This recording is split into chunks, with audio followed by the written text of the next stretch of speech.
奥斯陆到朗伊尔城。要去北极了。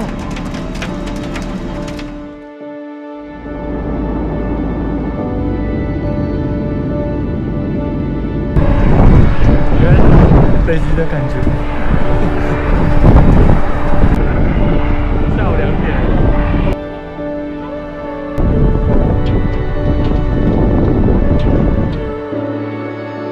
这里是世界的尽头，斯瓦尔巴，朗伊尔城。我们从冬日的清晨启程，飞往北纬78度的边境。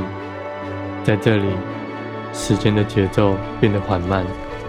空气中藏着海的咸味与冰的冷冽。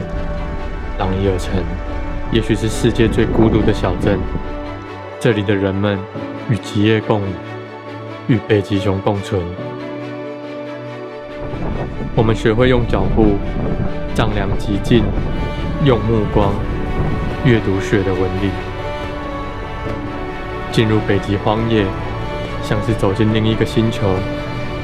四周的白色世界纯粹而辽阔，只有引擎的轰鸣声与风雪交织出的地狱陪伴着我们。在这里，生命显得格外脆弱，却又顽强。大自然从不需要被理解，只需要被尊重。我们不属于这里，却短暂的被它接纳。你是否也曾想过，一个只有雪、风和光的地方？斯瓦尔巴是北极圈内的一个岛屿，一年中有半年太阳不会升起。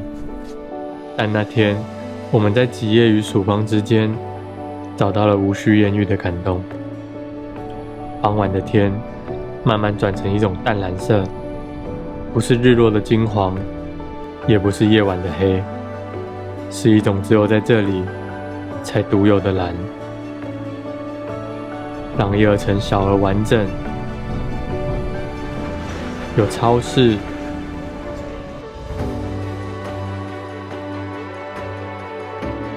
邮局、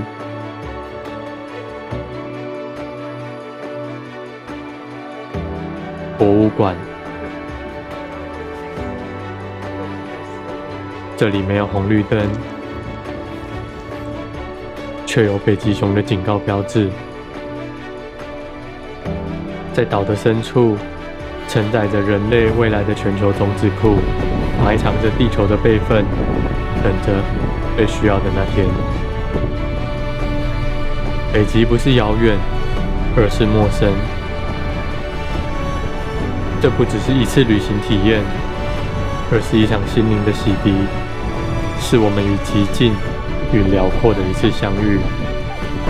让我更珍惜大自然的壮丽与奇迹，也让我明白，有些美好唯有置身其中，才能真正感受到它的震撼与感动。